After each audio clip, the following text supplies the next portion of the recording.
Canada is no longer a free country. We have some of the worst economic growth in the G7. I don't know what's happening. I don't know. People are dying in hospitals from lack of care. We all know that there's a crisis. What we're waiting for is action. And not to mention the crazy housing market, which is making it pretty much impossible for millennials and Gen Zs to get ahead. We'll help you buy your first home sooner. Now, all of this is happening because our great emperor, Prime Minister, is becoming the first dictator in Canadian history. The politician already? No. Never. I'm gonna be a teacher. In his 30s, though, he began following in his father's famous footsteps. Admiration I actually have for China, because their basic dictatorship is allowing them to actually turn their economy around on a dime. You would think Canada would have checks and balances in place to prevent something like this from happening, kinda like the US Constitution, which is set up so that a dictator can almost never happen. 0.03%.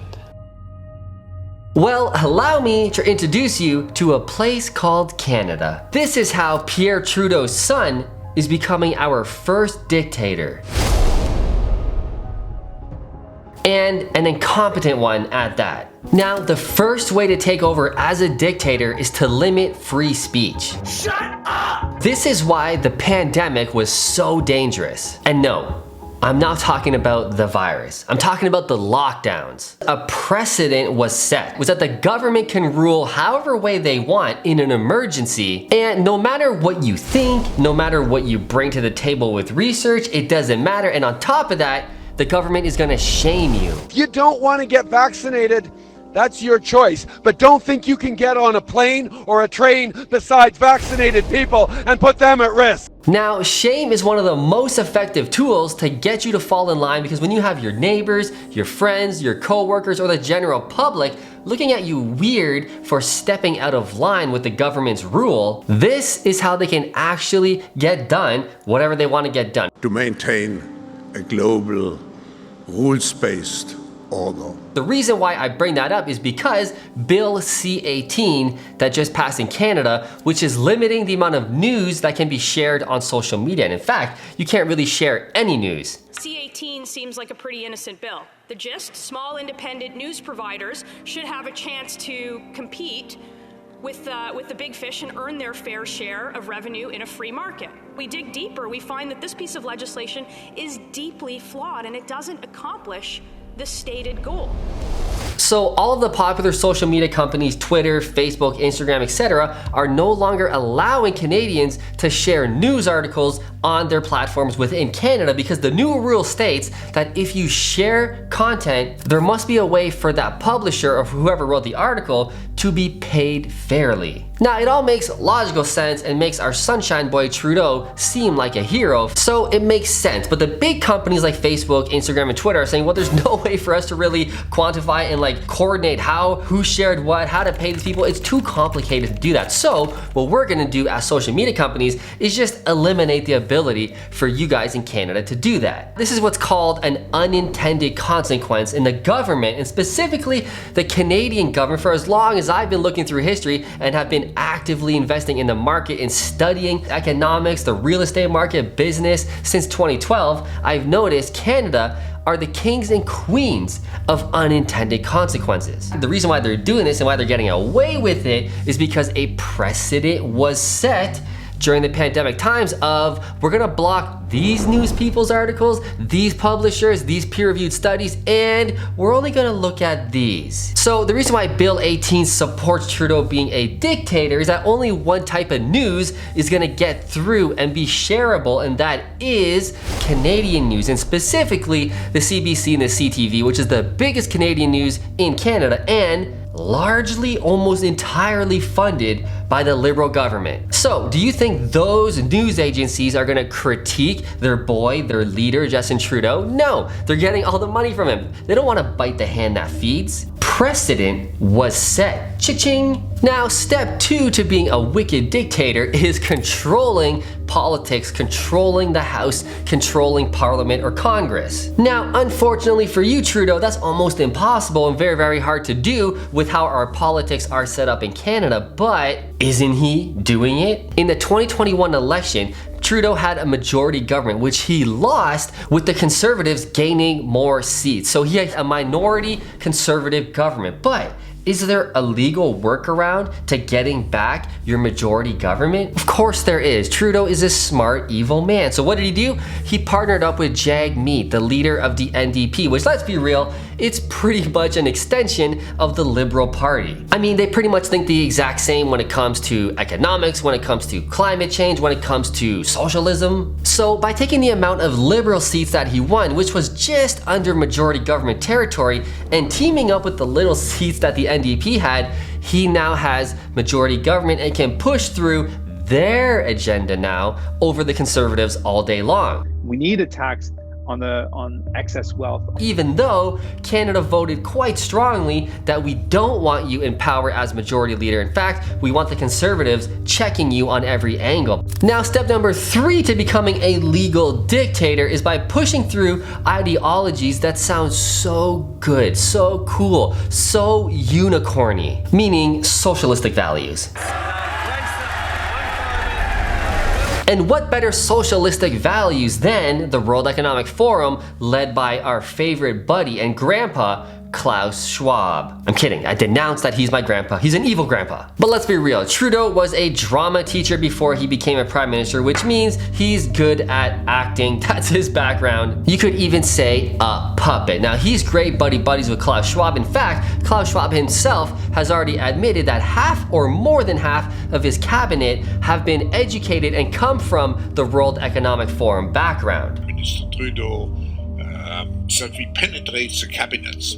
So yesterday I was at a reception for Prime Minister Trudeau, and I know that half of this cabinet, or even more half of this cabinet, are actually young noble leaders of the world economy. Now, I don't even know where Kauls Shwab came from, or more importantly, how he slithered his way into politics and is kind of changing the ideologies of the world, or why so many people follow him. But you're probably thinking, well, Matt, if Pierre Poilievre gets in, the great conservative leader we have right now, that'll stunt all of that Kauls Shwab shit. Well, maybe, probably, but there's a couple people from his cabinet that also have at least looked into the World Economic Forum and have visited their conferences, like Melissa Lantsman. Now, we like Melissa Lantsman, a strong conservative woman, a vocal voice, a sound mind of logic and reason. She has ties to the World Economic Forum. I'll be damned. So even the conservative government of Canada isn't totally pure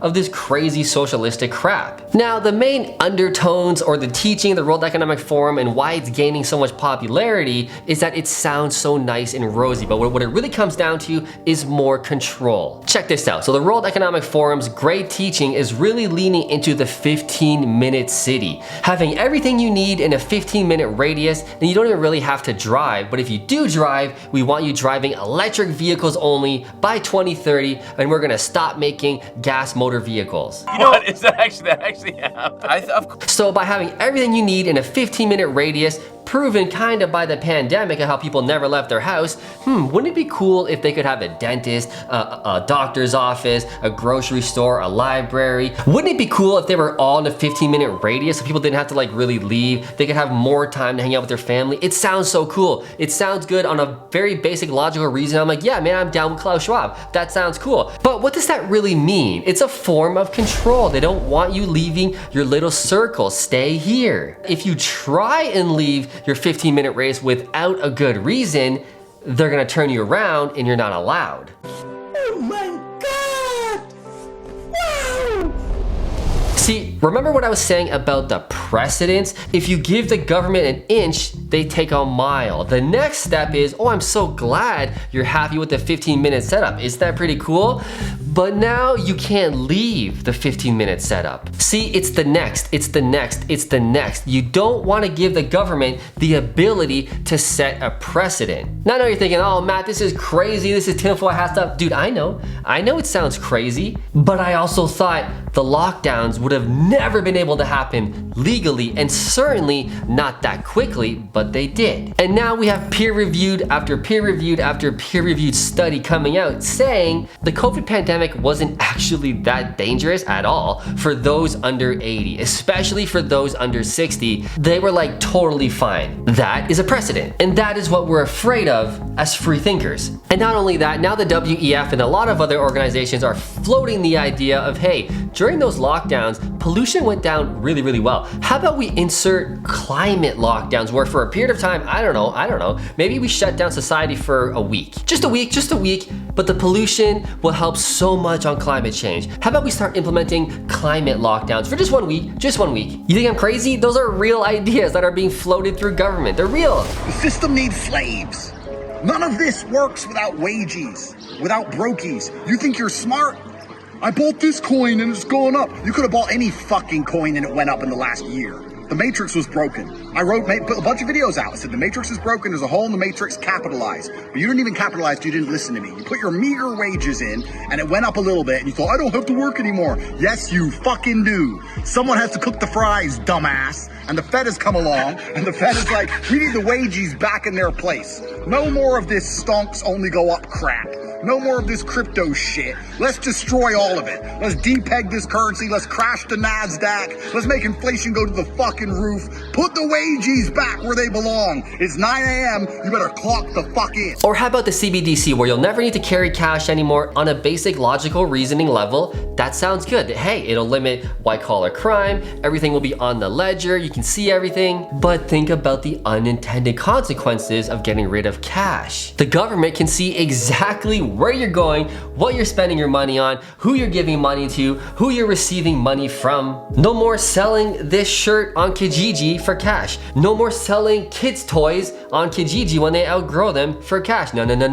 It will have to be done in CBDC. It will be on a ledger. The CRA, the IRS, they will see every single transaction that you make or that you receive. So hey, where did that 30 bucks come from? Yeah, you owe taxes on that one. You see where this is going? Unintended consequence. I just want you to think, that's all. Step number 4 to becoming a successful legal dictator is to get rid of the ability for your citizens to protect themselves with firearms. Now, let me be clear, I am a conservative, strong male, but I don't really get the gun thing. I'm not really into guns, but I do fully respect the Second Amendment in the US. I understand why it was put in place. I understand the benefit of having a legal firearm and protecting you and your family. I understand it all and I support it. Bans don't work.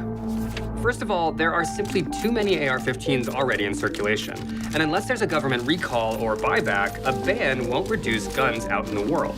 But more fundamentally, people want AR-15s. They account for an estimated 1 in 5 of all new guns sold. And when you outlaw things people want, you create a black market.